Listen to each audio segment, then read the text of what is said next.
할렐루야. 주의 이름을 찬양합니다. 선포된 말씀으로 여러분 각 사람에게 꼭 필요한 은혜를 주실 줄로 믿습니다. 오늘 말씀의 제목은 시련의 속살이라는 제목입니다. 저희가 지금 열왕기상을 통해서 이 시대에 이 민족에게 주시는 하나님의 말씀을 지금 몇 주 보고 있습니다. 오늘 본문에도 이스라엘 역사상 가장 놀라운 일 중에 하나가 일어나게 됩니다. 이스라엘이 남북으로 갈라지고 가장 악한 시대, 가장 하나님을 크게 분노케 하는 시대가 이 아합 왕 때였죠. 오므리의 아들이죠. 오므리 왕조의 이 아합 때는 그 아버지가 이룬 엄청난 그 군사력과 힘으로 나라가 부강하고 또 외적과의 싸움에서 늘 승리를 하면서 그렇게 잘 나가고 유명한 나라가 됐습니다. 북이스라엘이. 그럼에도 불구하고 종교적으로는 극도로 타락해서 하나님을 섬기는 이스라엘이 아주 국교를 바꿨습니다. 바알 종교로. 그러니까 아합의 아내인 이세벨이 자기가 섬겼던 그런 바알을 이제 숭배하게 되고 결국은 하나님을 믿는 모든 선자들 다 죽일 정도가 되었고요. 북이스라엘에서 하나님의 이름을 들춘다는 것 또는 하나님 믿는 티를 낸다는 것은 죽음을 각오해야 될 정도로 그 정도로 타락을 했습니다. 그러한 때 하나님의 말씀 그대로 신명기에 나와 있는 대로 하나님을 떠나서 다른 신을 섬기고 우상을 섬기면 하나님께서 하늘을 닫고 비를 내리지 않겠다라고 이야기를 하셨습니다. 하나님께서 승리를 주시고 번영을 주셨더니 고작 결과가 하나님을 버리고 우상을 숭배하는 거였죠. 우리 민족이 꼭 그러한 형국이죠. 하나님께 그렇게 기도해서 은혜로 좀 잘 살게 되고 유명해지고 강해지니까 하나님을 버리고 하나님 믿는 것을 아주 부끄럽게 생각을 하고 타락하니까 하나님께서 정말 하늘을 닫아버리고 비를 내리지 않으시니까 얼마나 그 엄청난 댐들이 다 바닥을 드러내고 수십조를 투입을 해도 해결할 수 없는 정말 큰 기근을 만나게 되었었습니다. 다행히 하나님의 은혜로 지금 풀어지고 하늘이 열리고 비가 내려서 진심으로 감사할 뿐이죠. 왜 이 아합 왕 때 이런 일이 있었는가? 바알과 아세라, 특히 바알 신은 풍요의 신이거든요. 그리고 그 모든 제사 제도가 신을 흥분시켜서 이 비를 내리게 하는 이제 그런 종교입니다. 그러니까 바알이 비를 준다고 생각한 거예요. 근데 하나님을 떠나니까 하나님께서 하늘을 닫아버리니까 아무리 바알을 숭배해도 3년 6개월 동안 비 한 방울 내리지 않아요. 풍요의 신을 아무리 믿어도 하늘 닫으면 끝이고 비를 내리는 바알 신이라고 하는데 아무 힘을 못 쓰는 겁니다. 하나님이 주이시고 그분만을 섬기지 않으면 살 길이 없다는 것을 지금 보여주는 것이 3년 6개월의 심각한 기근이었습니다. 근데 그러한 때 가장 위대한 선지자 중에 한 명인 엘리야가 이스라엘 경내에는 살아남을 수가 없으니까요. 하나님의 사람들을 죽이려고 하니까 이제 기근 때문에 어차피 마실 물도 없고 결국 피해서 간 곳이 이방인의 땅 시돈과 두로 그쪽에 있는 사르밧으로 가게 됩니다. 그리고 거기에 가장 비천한 과부에게 가서 얻어먹고 살게 되죠. 그런데 이 사르밧 과부가 그 시돈 땅에서 극심한 가난 가운데 이제 기근이 워낙 심하니까 거기도 굶어 죽게 됐어요. 그래서 마지막 남은 조그만 기름과 가루로 떡 만들어서 외아들과 함께 먹고 죽으려고 며칠 굶었겠죠. 아끼다 이제 마지막 견딜 수 없어서 나머지 하나를 먹고 죽으려고 그렇게 마지막 식사를 하려고 하는데 그때 엘리야가 나타나고 그 요리해서 나에게 주라 그러는 거예요. 여러분 그 지경이 되면 얼마나 사람이 화가 나겠어요. 하나님의 사람이라는 사람이 와서 마지막 먹고 죽으려는 처참한 지경에서 요리해서 자기 달라 하니까. 근데 참 신기하게 그녀가요 무슨 생각을 했는지 어차피 그거 먹고 죽으나 안 먹고 죽으나 마지막 하나님을 한번 믿어보자 그런 생각을 했는지 그 하나님의 사람에게 대접을 했더니 그 하나님의 사람의 약속대로 그 통에 가루가 떨어지지 않고 기름이 계속 나오는 거예요. 이 3년 6개월 내내 비가 올 때까지 경제적으로 모든 문제가 해결될 때까지 채워주는 거예요. 그러니 얼마나 기뻤겠습니까? 역시 하나님의 나라와 의를 구하면 하나님이 이렇게 복을 주시는구나. 하나님께 헌신하고 하나님을 의지하면은 하나님의 나라와 의를 먼저 구하면 이 모든 것 더해 주시는구나. 정말 놀라운 신앙의 경험을 했죠. 여기까지가 우리 민족이 그동안 경험했던 거예요. 정말 보릿고개 넘기면서 힘들고 어려울 때 우리 믿음의 선배들, 지금 연세 있는 어르신들은요, 자기 가정의 문제보다 자식 교육시키는 것보다 먼저 하나님의 교회를 세우고 하나님께 헌신함으로 오늘 우리가 복을 누렸죠. 정말 온 세계가 경제로 어려울 때 대한민국만 홀로 급성장을 하게 되고요, 전 세계가 부러워하는 나라가 됐습니다. 정말 하나님 잘 믿고 기도하고 하나님께 헌신했더니 하나님께서 각 가정마다, 교회마다, 이 민족의 골짜기마다 하나님께서 번영의 복을 주셨고, 정말 통의 기름, 그 병의 기름과 통의 가루가 떨어지지 않는 복을 주셨습니다. 그렇게 멈추면 얼마나 좋았겠어요. 거기에 신앙에 달하면. 근데 그 다음에 뭔 일이 일어났냐? 하나님의 사람 엘리야가 그 집에 계속 있는 거예요. 그런데 그 있는 중에 그 과부의 아들이 아주 중한 병을 앓다가 죽습니다. 근데 이게 문제예요. 정말 위대한 헌신을 했고 하나님의 말씀대로 순종을 했고 더구나 하나님의 기적을, 은혜를 경험하며 살았는데 갑자기 시련이 닥칠 때, 그렇게 신앙이 좋았는데 유일하게 하나님께 택함받은 여인인데 하나님의 종을 대접하고 공개하고 있는 하나님의 사람이 있는 그 집에서 자기 생명보다 귀한 아들이 여러 날을 중한 병으로 앓다가 죽은 거예요.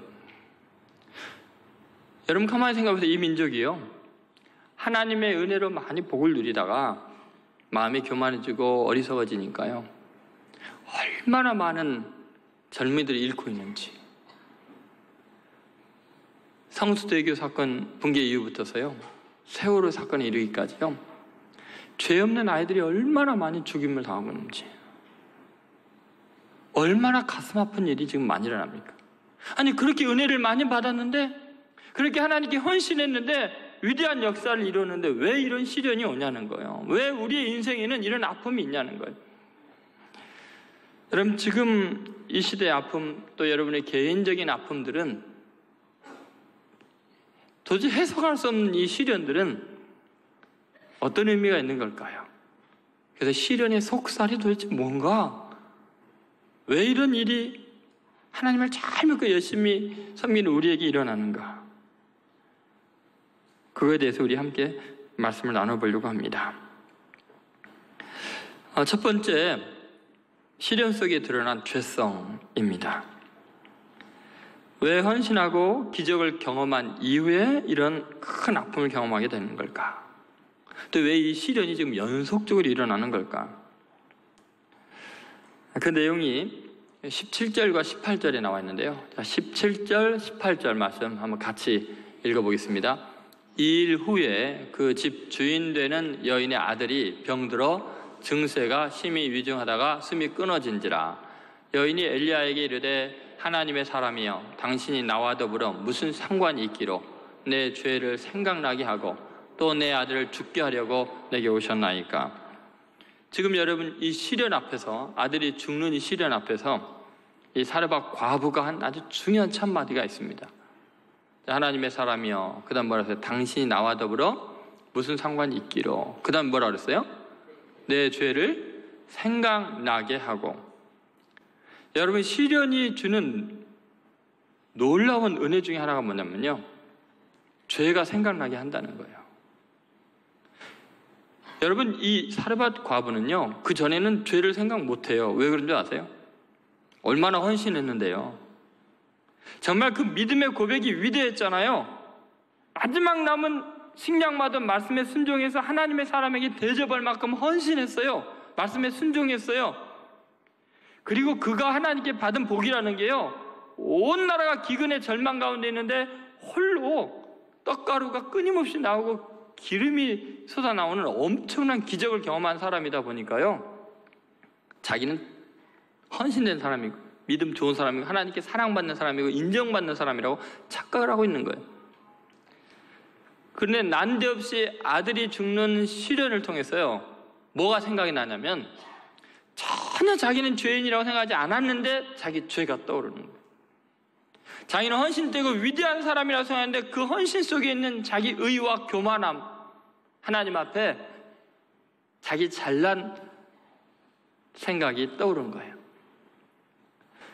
여러분, 시련이 주는 놀라운 은혜 중에 하나는 뭐냐면, 내가 내 자신을 죄인이라고 생각 안 했는데 자기의 본성을 깨닫게 하는 은혜가 있습니다. 원래 내가 어떤 존재인가를 깨닫게 합니다. 다시 말해서 그녀의 헌신과 또 그녀가 받은 기적 같은 복들이 그녀 존재가 어떠한가를 입증하지 못한다는 거예요. 아무리 많이 헌신해도, 아무리 많이 은혜와 기적을 경험해도 인간은 죄인일 뿐이에요. 3년 6개월 동안 특별히 구별된 은혜를 받았다고 해서 그 사람이 다른 사람과 다른 존재가 아니에요. 의로웠기 때문에 그녀만 이런 복을 주는 게 아니라는 거예요. 굉장한 헌신을 할 때, 특별한 기적과 은혜를 경험하고 복을 누릴 때 우리가 착각하는 게 뭐냐면, 그것이 하나님의 은혜 때문에 값없이 자격 없는 자에게 주어진다는 생각을 못하고, 나는 특별하니까, 그래도 내가 기도했으니까, 그래도 내가 헌신했으니까, 그래도 내가 착하니까 하나님이 내게 특별한 복을 주지 하고, 자기는 죄와 상관이 없는 사람으로 완전 오해를 하거든요. 근데 그렇게 하나님의 은혜를 받고 잘 살다가 시련을 겪으면 그때서야 생각나는 게 뭐냐면 자기 죄가 생각이 나는 거예요. 맞아. 내가 하나님 앞에 감히 설 수 없는 죄인이지. 여러분, 이게 은혜입니다. 왜 사르밧 과부에게 이런 죄가 깨달아지게 했을까요? 다른 사람들은요, 재앙을 만나는데도 죄가 깨달아지지 않는데 그녀는 자기 죄가 생각이 나는 거예요. 하나님은 그녀를 특별히 구별하기를 원했고, 가까이 하기를 원했고, 소중하게 여기시기 때문에 조그만 죄도 용납하기를 원하지 않은 거예요. 자기의 죄를 깨닫고 회개하고 거룩해지기를 원하는 거예요. 정금같이 나오기를 원하는 거예요. 그래서 은혜 중에도 시련이 있는 거예요. 아니, 은혜 있기 때문에 시련이. 여러분, 시련이 어쩌면 기적 같은 은혜보다 더 큰 복일 수 있습니다. 왜냐하면 자기 자신의 영혼을 맑게 만드니까, 회개할 기회를 주니까, 하나님을 더 가까이 할 수 있고 내 존재 자체가 변화되니까. 아무리 기름이 많고 떡가루가 많아도요, 사람 속이 썩어 있으면 그게 무슨 복이겠어요. 그거 다 이뤄도요, 내 자신의 죄를 깨닫고 회개해서 하나님의 은혜를 갈망하는 겸손한 사람이 되고 겸손한 인격자가 된다면 그게 복인 줄로 믿습니다. 지금 그녀는요, 자신의 죄를 생각나게 했다고 그렇게 엘리야에게 이야기를 합니다. 여러분, 선지자와 함께 있는 복이 뭔가? 하나님의 사람과 친한 사람의 복이 뭔가? 특별히 아무런 문제 없고 범사가 잘 되고 형통하는 게 복일까요? 그렇지 않습니다. 하나님의 사람과 가까울 때 제일 큰 복은 마치 빛 가운데 있을 때 그림자가 커지듯이 자기의 죄를 분명하게 보게 되는 것이 복인 줄로 믿습니다. 영국의 3대 설교가 중에요, F.B. 마이어라는 분이 있습니다. 이분은 찰스 스펄전과 킴메 몰간과 함께 영국의 가장 위대한 설교가이고요, 지성인이면서도 인격이 뛰어난 분입니다. 근데 이분이 이런 말을 했어요. 성도로 구별된 사람의 길은 결코 순탄한 길일 수 없다. 여러분, 우리가 거룩한 무리가 된다는 것, 그것은요, 순탄한 길일 수가 없어요. 왜냐하면 거룩을 위해서 계속해서 시련의 불을 통해서 정금과 같이 나오기 때문에 그래요. 끊임없이 자기의 죄를 깨닫고 회개하는 과정이 성도의 길이기 때문에 그래요. 그래서 은혜로 못 깨달으면, 복을 주시는데 기적 가운데서도 자기의 죄를 못 깨달으면 하나님은 시련을 통해서 자기의 죄를 깨닫게 하신다니까요. 기어이 깨끗하고 거룩하게 만들기를 원하시는 하나님이시죠. 이게 복이죠. 여러분, 뜻하지 않은 시련을 경험한다면 이 민족이 그렇게 많은 하나님의 기적과 은혜를 경험하고도 또 다른 수많은 사랑하는 자녀들을 잃는 아픔을 경험한다면 그것은 정말 하나님이 우리 민족을 가까이 하시고 정화시키려고 거룩하게 하시려는 하나님의 은혜가 있는 거예요. 여러분, 우리가 아무리 많이 헌신을 해도 굉장한 기적을 경험해도 내 자신 자체가 의로워서 그런 거 아니에요. 여러분, 인간은 파내면 계속 더 더러운 쓰레기와 오물이 나오는 오물덩어리에 불과하죠. 그래서 예레미야 17장 9절에 보면 사람의 마음을 이렇게 표현하고 있습니다. 같이 읽어보겠습니다. 만물보다 거짓되고 심히 부패한 것은 마음이라. 누가 능히 이를 알리오마는. 여러분, 모든 것 중에 가장 부패한 게 인간의 마음이라고 그랬습니다. 그래서 여러분, 하나님은요, 사라와 가우가 그렇게 헌신했지만, 은혜 가운데 살지만 여전히 인간이 죄인일 수밖에 없다는 것을 우리에게도 그녀에게도 알려주고 있는 거죠. 이것이 은혜입니다. 하나님은 우리에게 열매를 더 많이 맺게 하려고 열매를 기대하는 가지는 오히려 깨끗하게 하신다고 요한복음 15장에 포도나무 비유에서 주님이 말씀하셨습니다. 그러니까 예를 들어볼까요? 창세기 12장에 보면 우리가 가장 존경하는 믿음의 조상이라는 아브라함 이야기가 나오죠. 아브라함이 75살에 하나님의 말씀을 따라서 자기 본토, 친척, 모든 소유를 버려두고 지시하신 땅으로 갑니다. 여러분, 그 나이에 하나님의 말씀에 완전히 순종해서 목숨을 걸고 지시하신 그것으로 가는 믿음은 얼마나 크고 위대합니까? 그런데 여러분, 지시하신 곳에 딱 이르렀어요. 가나안 땅에 이르렀더니 기근이 들었어요. 기근이. 지금같이 정말 비가 내리지 않는 절망 가운데 있는 거죠. 기근이 아주 심하게 들었죠. 창세기 12장 10절에. 왜 하나님의 말씀대로 순종했는데, 헌신했는데 이게 왜 풍요로움이 있는 게 아니고 기근이 있을까요? 왜 풍년이 들어야 되는데 흉년이 된 걸까요? 하나님의 말씀대로 순종했을 때 도달한 것이 거기에요. 도대체 왜 기근이 있었냐는 거예요. 하나님 뜻대로 살았는데. 그 이유가 있어요. 그것은 굉장히 중요한데요. 아브라함이 소유가 넉넉해지는 것보다 더 중요한 게 자신의 죄를 깨닫게 하는데 목적이 있기 때문이에요. 그래서 아브라함이요, 먹고 살기 위해서 할 수 없이 아내랑 가족들을 데리고 이집트로 내려가죠. 얻어먹으려고, 동냥하려고. 가는 중에 걱정이 된 거예요. 자기 아내 사라를 빼앗기고 자기도 죽임당할까 봐. 그래서 이런 제안을 합니다. 사라에게, 자기 아내에게. 당신이 너무 어여쁘니까 사람들이 나 죽이고 당신 뺏어가면 어떻게 하냐고. 그러니까 당신을 내가 누이라고 할 테니까 좋은 사람 만나면 시집가라고. 그리고 당신 팔아서 내가 좀 평안하고 넉넉히 살면 안 되겠냐고. 여러분, 이게 할 말입니까 이게? 자기 아내를 시집 보낸 사람이 어디 있어요? 자기 아내를 인신매매해요? 자기 살겠다고? 동서고금을 통해서요, 그 어떤 인간도 이 짓은 안 합니다. 근데 여러분이 가장 존경하고 믿음이 좋은 아브라함이 그 짓을 하고 있다니까요. 근데 여러분 한번 생각해 보세요. 자기 아내 팔아서 거부가 돼서 나오잖아요. 그런데 여러분, 만약에 그 기근이 없었다면 아브라함은요, 자기는 하나님의 말씀에 순종하는 의로운 사람이고, 자기는 가는 곳마다 제단을 쌓고 예배를 드리는 예배의 사람으로 자기 자신도 자기를 착각했을 거예요.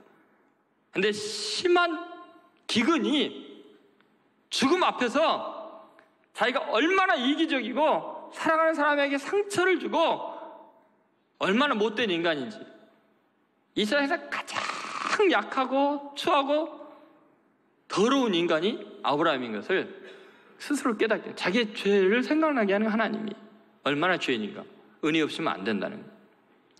여러분, 아브라함과 우리가 똑같아요. 여러분이 하나님 말씀 순종하고 하나님의 은혜를 경험하고 그러면요, 내 본성이 남보다 뛰어나기 때문에 택함 받았고 내가 예배 잘 드리고 그래서 나는 훌륭하다고 생각하면요, 그 기독교인이 아니에요.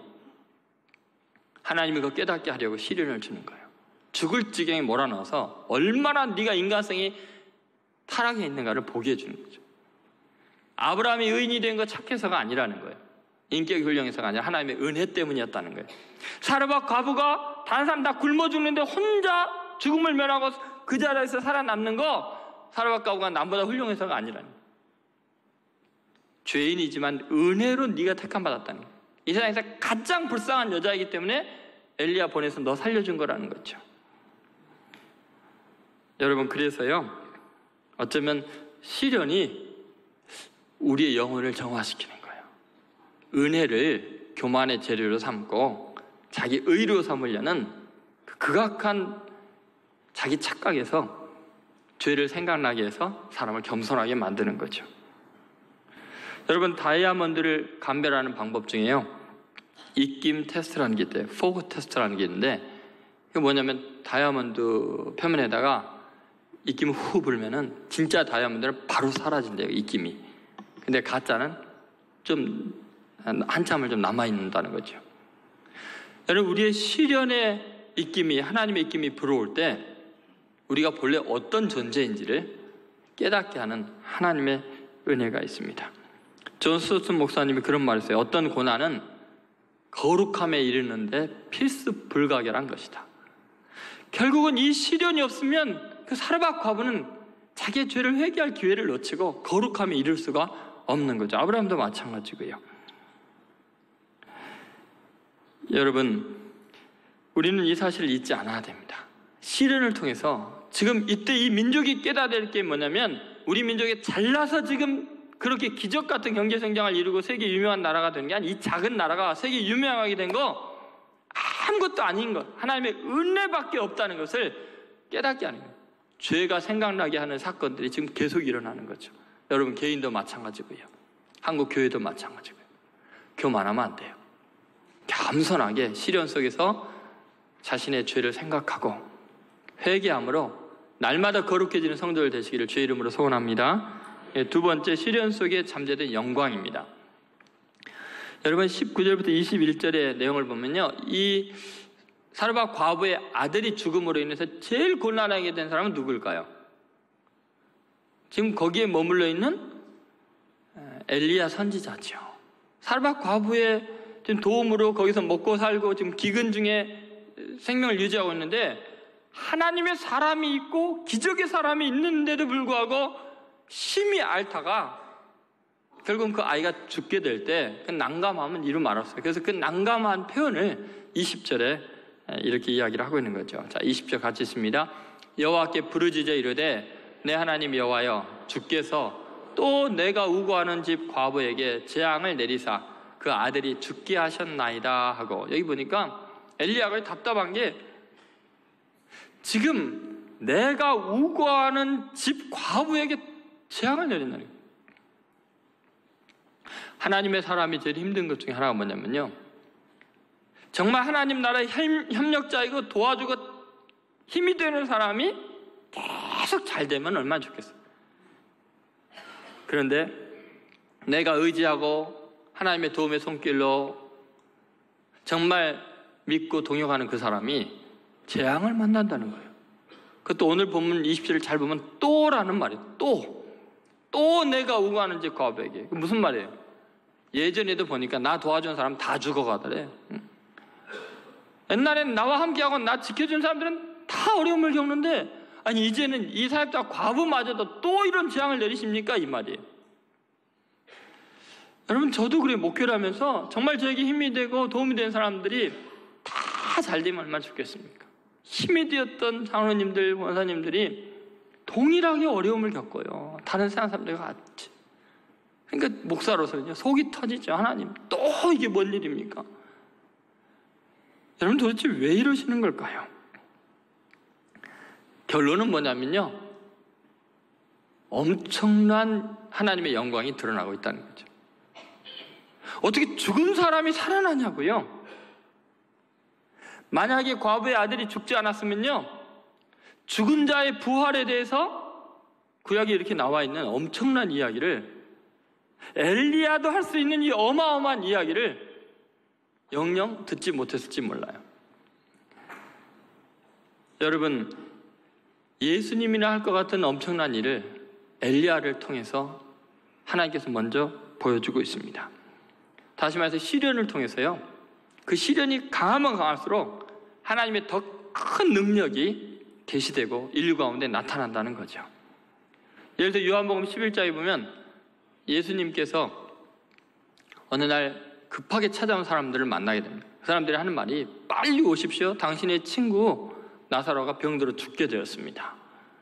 예수님께서요, 그곳에 이틀을 더 유하신 다음에, 그 다음에 이틀이 지난 다음에 내 친구 나사로가 잠들었으니 깨우러 가자 그래요. 도착해 보니까요, 이미 죽은 지가 사흘이 되었어요. 이미 죽었어요. 그리고는 썩어서 냄새가 난 지경이 되니까요, 그 누이들 마르다와 마리아가 화가 나가지고, 예수님 여기 계셨으면 내 오라비가 죽지 않았을 텐데, 아니 빨리 오시라고 사람 보내는데 이틀이나 더 유하시고, 사람 생명보다 귀한 게 어디 있다고 왜 이제야 오셨습니까? 하고 너무너무 서운해하는 거예요. 시험에 들었어요. 왜 예수님의 친구인데, 예수님과 함께 그렇게 사랑하는 가족들인데 왜 이런 시련을 겪어야 됩니까? 부모님도 안 계신 그 집에 오라비 한 명 있는데 그 죽으면 어떻게 합니까?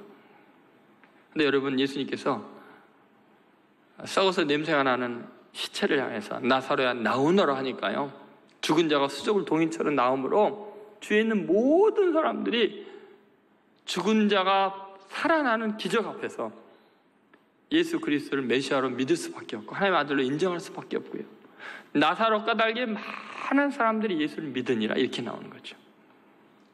여러분, 지금 이 사르밧 과부에게 일어난 이 일이요, 얼마나 놀라운 일인가 한번 생각해 보세요. 사실 이 사르밧이라는 지역이 어떤 지역인가를 우리가 알아야 돼요.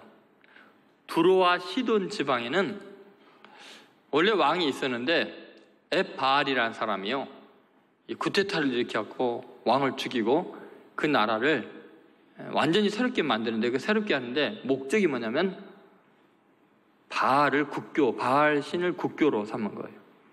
그래서 이 엣바알이라는 사람의 그 이름의 뜻 자체가 그래요. 바알이 세우다. 그러니까 마치 지금 그 중동의 IS 같은 그런 단체죠. 그래서 시돈과 두로 그 전 지역이 바알 숭배의 중심이 돼서 가나안 전체를 바알을 숭배하는 나라를 만들려고, 풍요의 신, 이 바알 신의 세상을 만들려고 종교 잔혹한 박해를 하기 시작. 근데 이스라엘은 하나님을 철저히 믿는 나라잖아요. 그러니까 그 나라를 공략하기 위해서 엣바알이 자기의 딸 이세벨을 아합의 왕비로 보낸 거예요. 그래가지고 이세벨이 아합을 갖다가 막 쥐고 흔들게 되니까 결국은 이스라엘이요, 국교가 바뀌는 거예요. 하나님을 믿었던 나라가 하나님을 믿는 모든 제사장들, 선지자들 다 잡아 죽이고 바알과 아세라를 섬기는 나라가 된 거죠. 근데 그 바알의 가장 중요한 일이 비를 내리게 하는 풍요의 신이거든요. 그래서 하나님께서 그 신을 숭배하는 것이 얼마나 헛된 일인지 알려주려고 3년 6개월 가뭄이 들게 한 거예요. 그런 심판을 내린 거죠. 역사는 이세벨에 의해서, 왕비에 의해서 그렇게 움직여지는 것 같고, 현실은 그렇게 돌아가는 것 같았고, 엘리야마저도 도망갔어요. 그런데 놀랍게요, 하나님은 그 사르밧 과부에게 엘리야를 보내서 하나님의 초점이 이세벨에게 있는 게 아니라 사르밧 과부, 바알 신앙의 온상지의 가장 중심에 있는 그 지역에서 가장 미천하고 보잘것없는 희망이 없는 이 과부에게 하나님은 기적을 베풀어 준 거예요. 근데 그 기적이라는 게 뭐냐? 가루가 떨어지지 않고 기름이 떨어지지 않는 게 기적이 아니고요, 죽은 아들이 살아나는 역사상 전무후무한 위대한 기적을 보여준 거죠. 죽은 자의 부활을 그녀를 통해서 경험하게 한 거예요. 여러분, 이것이 얼마나 놀라운 이야기로 연결이 되냐면요, 예수님께서 복음을 전하실 때 첫 설교를 하시고 나서 회당에서 자기가 메시아인 이야기를 하시면서 이방인들에게 복음을 전하는 이 복음이 전 인류 구원과 직결된다는 걸 이야기할 때 예수님이 기억하고 있는 사람이 바로 사르밧 과부였어요. 이스라엘에 3년 6개월의 기근이 있을 때 하면서 누가복음 4장 25절 26절에 예수님이 친히 하신 말씀입니다. 읽어보겠습니다. 내가 참으로 너희에게 이르노니 엘리야 시대에 하늘이 3년 6개월간 닫히어 온 땅에 큰 흉년이 들었을 때 이스라엘에 많은 과부가 있었으되 엘리야가 그중 한 사람에게도 보내심을 받지 않고 오직 시돈 땅에 있는 사렙다의 한 과부에게 뿐이었으며. 여러분, 이게 무슨 말이에요? 지금 예수님께서 이 복음의 본질을 이야기할 때 이스라엘 땅 거기가 아니라, 거기는 왕비나 과부나 이런 사람이 아니라 버림받은 우상의 중심지인 그곳에 가장 천한 여자에게 하나님이 엘리야를 보내셔서 그녀를 구원하시고 귀하게 했다는 거예요. 하나님은 시련을 당하고 있는 그녀를 통해서 복음의 본질을 지금 드러내고 있는 거죠. 부활의 복음을 전하고 있을 뿐만 아니라 죄인과 버려진 자들을 구원하시는 하나님의 구원 계획을 이 사렙다 과부를 통해서 인류에게 보여주고 있는 겁니다. 다시 말해서 여러분, 우리가 시련을 겪고 있는 것은요, 아무리 미천한 사람이어도 하나님의 복음의 본질을 드러나게 쓰임받을 때는 그 시련 자체가 가장 영광스러운 것이 되고 역사의 표적이 될 수 있다는 거예요. 예수님마저도 기억할 만한 위대한 삶이 될 수 있다는 거죠. 이세벨 왕비가 초점이 아니고 버림받은 비참한 과부, 사렙다의 한 과부가 하나님 나라에 지금 아주 중요한 초점이 되고 있다는 사실을 잊지 마세요. 여러분이 이해할 수 없는 시련을 겪을 때 여러분은 그렇게 하나님 앞에 의미 있는 존재라는 거예요. 여러분의 그 시련이 결국 부활에 대한 소망으로 가득하게 할 거예요. 만약에 사렙다와 과부의 아들이 영영 살아나지 못했다면 어떡할까요? 죽음으로 끝났으면 예수님 부활할 그때 호련히 다시 살아나게 될 거예요. 여러분, 요한계시록에는 많은 순교자들이 결국은 죽임을 당했지만 예수님 재림하실 그때 흰옷을 입고 영광스럽게 나타나서 그들의 눈에 눈물이 닦여지고 온 나라의 왕들로 파송이 되어서 천국을 다스리는 주인공이 될 줄로 믿습니다. 그러면 여러분, 시련은 궁극적인 부활의 소망, 영광으로, 그리고 가장 미천한 인간을 하나님 나라의 중심으로 만드는 하나님의 방법인지를 믿고 끝까지 시련 가운데 하나님의 영광을 맛보시기를 주의 이름으로 소원합니다. 세 번째, 시련을 통해서 하나님께서 주시는 은혜가 있습니다. 그것은 신앙의 재발견입니다. 한번 따라서 신앙의 재발견. 네, 23절 24절 말씀입니다. 같이 읽겠습니다. 엘리야가 그 아이를 안고 다락에서 방으로 내려가서 그의 어머니에게 주며 이르되 보라, 내 아들이 살아났느니라. 여인이 엘리야에게 이르되 내가 이제야 당신은 하나님의 사람이시요 당신의 입에 있는 여호와의 말씀이 진실한 줄 아노라 하니라. 여러분, 이 이야기를 잘 들어보세요. 결과가 어떻게 되느냐? 이 여인이요, 신앙의 수준이 완전히 달라집니다. 이 시련 이후에 신앙이 아주 본질을 보게 되는 은혜가 있습니다. 자, 도대체 무슨 이야기인가 보세요. 여인이 엘리야에게 이르되 내가 이제야 당신은 하나님의 사람이시요 당신의 입에 있는 여호와의 말씀이 진실한 줄 아노라. 자, 이제야 하나님의 사람인 줄 알았다. 근데 이 사렙다 과부가요, 엘리야를 부를 때마다 사실은 하나님의 사람이라고 불렀었거든요, 그 전에. 근데 갑자기 무슨 말이에요? 죽은 아들이 살아난 다음에 이제야 당신은 하나님의 사람인 줄 알았다는 게 무슨 말이에요? 여기에 굉장히 중요한, 우리 자신이 하나님의 은혜를 놓치게 되고 병이 든 신앙의 상태를 잘 보여주고 있는 거죠. 무슨 말이냐면요, 처음에 어차피 희망이 없을 때 엘리야가 왔을 때 하나님의 사람을 인정하고 순종했어요. 죽을 각오하고 순종했더니 은혜를 받잖아요. 그리고 통에 가루가 계속 나오고 병에 기름이 나오면서 이제 그걸 먹고 살면서 다른 사람은 정말 고통을 당하고 죽어가고 있는데 과부와 아들이 살아가고 있어요.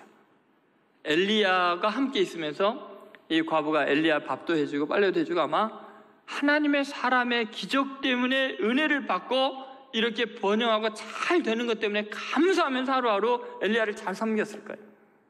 그렇게 한 달, 두 달, 6개월이 지나면서 그 은혜가 당연한 것이 되고 자기 의가 되면서부터요, 갑자기 순간적으로 이렇게 생각이 들었어요.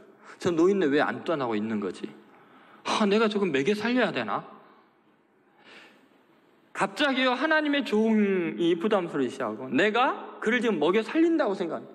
하나님의 종이 자기를 먹여 살린다고 생각하는 게 아니고, 하나님이 이분을 통해서 끊임없는 은혜를 공부한다고 생각하는 게 아니라, 은혜를 계속 받고 그거를 통해서 공개하다가 보면요, 처음부터 자기 것으로 공개했기 때문에 은혜를 받고 그걸로 공개하면서 무슨 생각이 드냐면요, 하나님의 사람이 만만하게 보이기 시작하고 자기가 먹여 살린다고 생각하고. 여러분, 교회 올 때 처음에는 교회에서 은혜 받고 교회 나와서 놀라운 일들이 일어나고 잘 되고 그러다가요, 더 잘 되면요, 헌금 많이 하고 굉장히 많은 희생을 하면서 이 교회 내가 먹여 살린다고 착각한다니까요. 교회가 하나님의 집이라는 생각을 하는 게, 이게 내가 먹여 살리는, 내가 도와주는 기관으로 착각을 한다니까요. 하나님의 사람에도 마찬가지고요. 그런데 시련을 겪고 나니까요, 이제 제대로 보이는 거예요. 하나님의 사람이 하나님의 사람으로 보이는 거예요. 내가 그동안 은혜로 살았구나라는 걸 보이는 거예요. 내가 의지하고 바라보고 자랑하는 아들 죽고 나니까 아무것도 아니구나, 이거. 정신이 버쩍 드는 거예요. 자기의 약함을 알게 되는 거죠. 여러분, 우리가 신앙생활하면서요, 신앙의 재발견이라는 게 뭐냐면요, 내가 누군가를 하나님의 사람으로 생각할 수 있는 그 상태가 신앙이 제대로 된 상태예요. 내가 은혜 많이 받고 내가 많은 헌신을 하고 내가 하나님의 일을 많이 하고 쓰임 받다 보면요, 무인이 된다니까요. 내가 그 사람을 통해서 하나님의 음성을 들으리라 하는 존경하는 사람이 없어지고, 내가 신앙의 최종적인 기준이 되면 자기 우상화에 빠지는 거예요. 근데 사르밧 과부가 이 시련을 통해 깨달은 게 뭐냐면, 맞아, 그분이 하나님의 사람이구나. 그분을 통해 내가 은혜 받고 그분을 통해 하나님의 말씀을 듣고 있구나. 교회를 통해 내가 은혜를 받고 있구나. 이것은 하나님의 집이구나. 이걸 깨닫는 거예요. 내가 살려주는 기관이 아니고 내가 먹여주는 사람이 아니라는 거예요. 여러분 인생에서요, 정말 하나님의 음성을 들을 수 있는 하나님의 사람을 인정하고 존경하는 사람이 있는 한은 여러분 신앙이 정상이에요. 근데요, 어느 날 어느 순간부터 보면요, 모든 걸 판단하기 시작하고 자기가 최고가 되는 순간은 교주가 되는 거예요.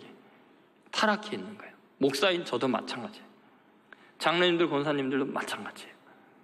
끊임없이 그 누군가가 하나님의 사람으로 존경하고 정말 은혜를 사모하는 마음, 그거 없으면요, 신앙이 후퇴해 있는 거예요.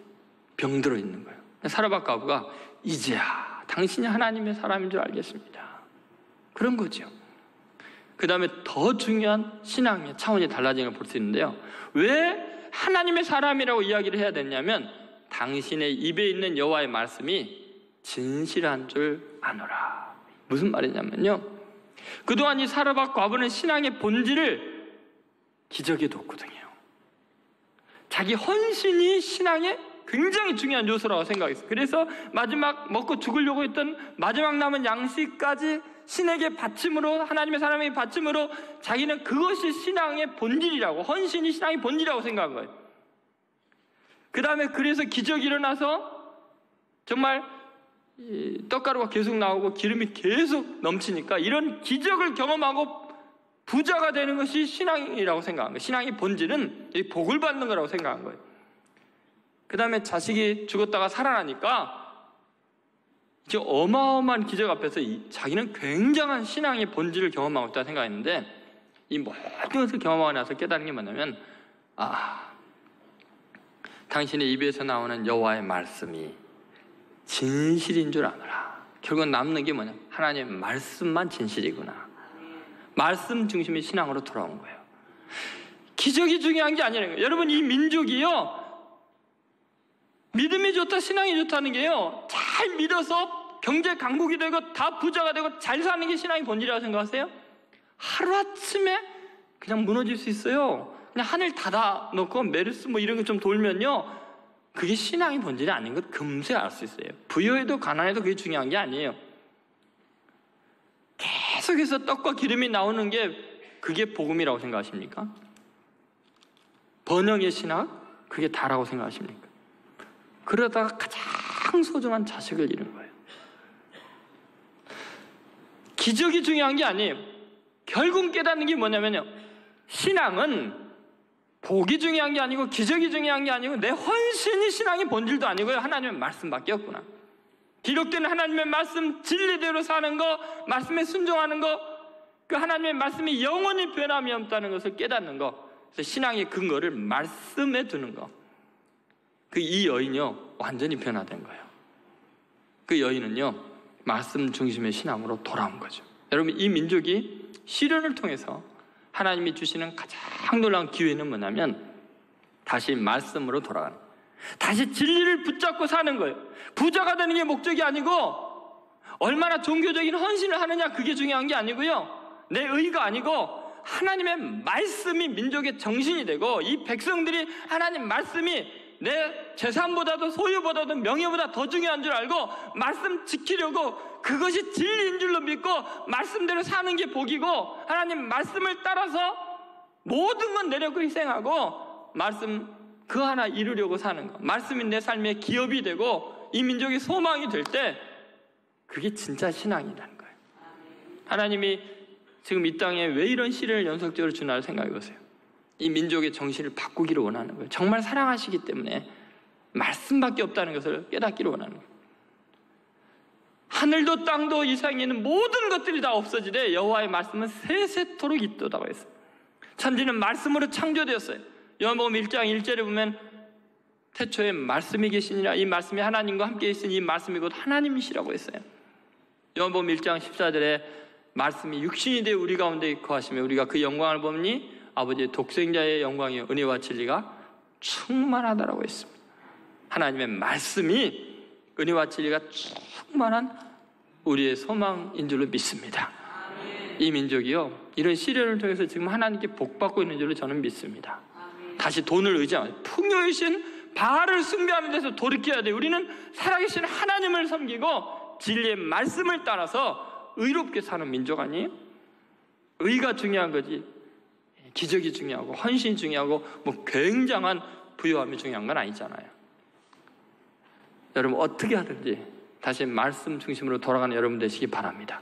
다시 말씀을 사모하고 진리 가운데 든든히 서서 가난하나 부하거나 하나님 말씀 때문에 흥왕해지고 위대해지고 하나님의 진리를 이 시대에 선포하는 위대한 민족으로 거듭나고, 여러분 개인들이 말씀으로 하나님의 영광을 맛보기를 주의 이름으로 축원드립니다.